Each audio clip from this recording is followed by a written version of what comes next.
We all want to be able to play fast lines like that really effortlessly and have beautiful, smooth flowing fingers. But the fact is, those lines scare most of us and we struggle to get fast fingers.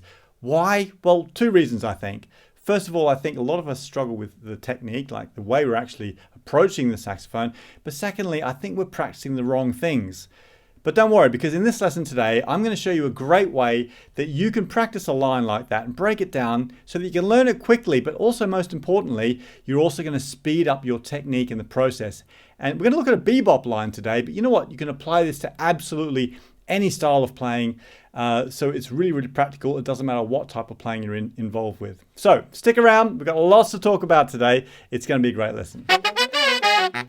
So why are we even talking about bebop? Well, here's the thing. Even if you're not a jazz fan, there's no denying that what those players were doing back in the 40s with bebop sort of influenced pretty much everything that followed. And it really changed our perspective of what's possible on the saxophone. So it's important to go and check out those players.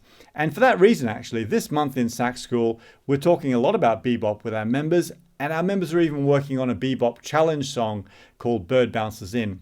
And we're also talking about artists like Charlie Parker. In fact, if you haven't seen it yet, go check out the video that Fred from our tutor team, I'll put a link up here. Fred from our tutor team did a great video on Charlie Parker, and he breaks down one of his solos, but he also talks about why Charlie Parker is an important guy to understand.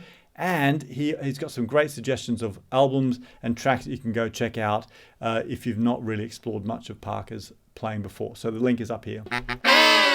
Right, before we even start talking about how we learn a fast line like this, we've just got to have a quick chat about technique. So there's a couple of things that I think it's really important for you to be mindful of when you're playing your saxophone. The first is tension. So it's really important to be super relaxed in your shoulders, in your arms, in your hands. Everything about your saxophone playing and your posture should be relaxed. Otherwise, we can't move our fingers quick. Okay? If you've got lots of tension, you can't move fast. So the second thing is we need to make sure that our fingers are as close to those keys as possible. So when we're playing, our fingers should pretty much touch those keys all the time. And you've got to have the absolute smallest amount of movement here as possible. We want our fingers on our keys to be like Ferrari engines or Formula One engines. We don't want them to be like big clackety old tractor engines like that. So if you can get that movement really refined and get the tension out of your shoulders, it's going to really help you and set you up so that you can move quickly. And a way that you can check out what's actually going on with your fingers is just to grab a mirror and in your practice room, watch yourself. You'll be surprised actually. Practicing up against a mirror, you get to check and see how good your hair looks today, but you also get to see if your fingers are actually touching those keys, and you'll be able to see if there's any tension that's happening in your arms and your hands as well. Right, let's get stuck in talking about the actual process for learning a complicated line like this. And remember, you can apply this to any style. But for this bebop line, the way that I suggest we approach it is we break it down into 5-note groupings. What most people do, which is an absolute mistake, is they steam in and try and play the whole line in one go, and they generally try and play it too fast. So, of course, the first thing we're going to do is slow that line right down. I'm talking like half speed. This particular piece, I've got a couple of different backing tracks for you. In fact, if you look at the link down below in the description, you can go to the blog and grab this PDF worksheet. Plus, there's some backing tracks at different tempos that you can use for this as well. But we're going to start off looking at 100 beats per minute, nice and slow. Now, the other thing we're going to do is we're going to break it down into 5-note groupings. So if we have a look at this whole line, the first 5 notes is literally all of beat 1, beat 2, and the first half of beat 3. Oh, I forgot to mention that actually the inspiration for this lesson came from this album. I've been listening to this a lot this week. This is like a compilation of classic Parker recordings, but the first track, My Old Flame, oh man, there's just some really beautiful playing on here. And the line that we're using in this exercise, actually, they're all parts that are from Parker's solo over My Old Flame. So these are Charlie Parker classic licks, I suppose, but just organized into one exercise. Right, let's get back to it. Okay, so while I'm looking at those first 5 notes, I'm thinking about my fingers close to the keys and being relaxed. I'm thinking about getting the movement between the notes really smooth, but I'm also looking at the articulation. And you'll notice here that the second note, B flat, is slurred down to the third note, the D. And that offbeat to onbeat slurring is all the way through this exercise. it's something you're going to see a lot in bebop. So the first grouping, and the second grouping starts on that A and plays the next 5 notes. And so on throughout the whole 2-bar or 4-bar line. So the first step is to work on each of those 5-note groupings individually and to get them as smooth as possible. Then we can start to combine them together. So we've got 2 in a row, and then 3 in a row, and then 4 in a row. You might also decide to add the first 2 together, and then add the second 2 together, and then the third 2 together, before you then combine them all together as one big lot. So what we really got to identify here is all the little inconsistencies that are happening in our playing. So if you see a glitch in your fingers as you're playing through this, or something that feels awkward, then just spend a little bit more time going over that until you get it ironed out perfectly. Right, I'm going to pop the backing track on now and show you what I'm talking about. So I'm going to start at 100 beats per minute, and I'm just going to play through each 5-note grouping, and then I'm going to start to combine them together to see if I can get that evenly all the way through. Here we go.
Right, if you want to take things a little bit further, here's a pro tip that'll really help you to dig a little bit deeper with your technique on this exercise.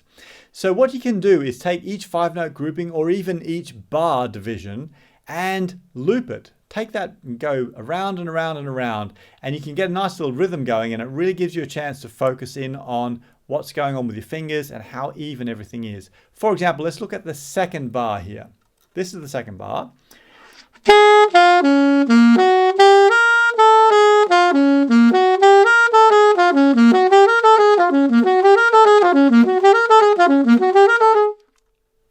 So going around and around gives you a chance to really focus in. Another thing you can do is try playing a 5-note section or a whole bar forward and then play it backwards and loop it that way, forwards, backwards, forwards, backwards. Let's look at bar 3.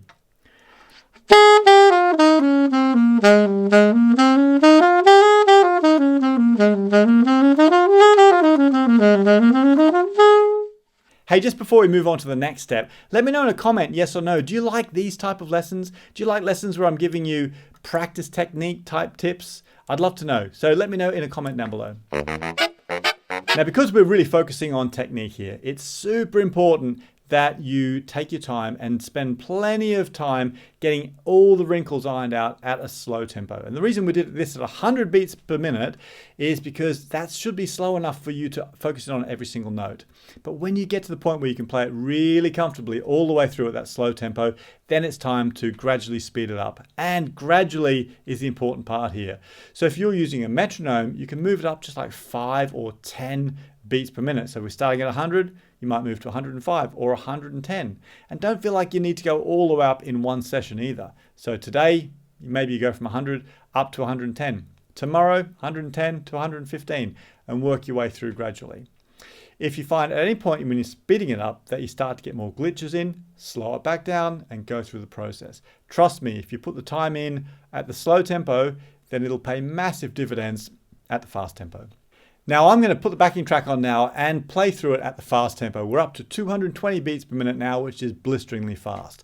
So I'm going to start again by playing the first 5-note chunk and then the second 5-note chunk, get them right, start combining those two together, adding a third one on and so forth as I work through the whole of the line. But there's another step that we can do to really ramp things up, and let me tell you what this is all about. So if you really want to push things forward further and you're into improvising, then a great thing to try is to use each of those 5-note chunks as little building blocks, little improvisational building blocks. And what we're going to do now is use them and weave a solo around them. They don't have to be in the same place. They can be in different orders. You can mix them up in any way that you want. But doing this really forces you to use your brain and find new connections in the melody line. It's going to force you to uncover all sorts of ugly truths in your technique as well. So it's a great way when you get to this point that you can really fine tune your technique. And it's honestly, it's so good for you. It's difficult, but it's so good for you. So I'm going to pop the backing track on now, and I'm going to start that process of working through it gradually. And then at the end, I'm going to try doing a little bit of improvising, and let's see how we get on.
So that's the whole process for working through this system with learning a line. I hope you enjoyed that and I hope it's helped you. Let me know in a comment down below. Don't forget you can apply this system to any style of playing, from classical through to blues, jazz, pop, anything that you're into. The same system applies. Now, if you've enjoyed this lesson and it's helped you, then hey, consider subscribing if you're new here, because I'm putting videos out like this all the time and I'd love to share them with you. And also, if you know somebody else that this video might help, it'd be wonderful if you could share it with them as well. And of course, if you're looking for the next step, you're really keen on making great progress with your saxophone playing, then come and check out what we're doing over at Sax School Online, because there are thousands of students in there every day who are using our vast library of lessons and courses to really make amazing progress. And these are players from absolute beginners right through to advanced players that are making albums, running YouTube channels, doing the whole thing. So there's a 14-day trial running as I'm recording this. There's a link in the description down below. If you want to come and check it out, that's a great way, because you can try out some lessons, get some help from the tutors, connect with our community, see if it's a good fit for you. I'd love to see if we can help you and see if we can do something together. But most importantly, make sure you have fun with your saxophone and go explore the other resources as well. That's available on my channel here and over on our blog. There's tons of stuff to help you improve on your saxophone. So keep practicing hard, and I'll catch you next time.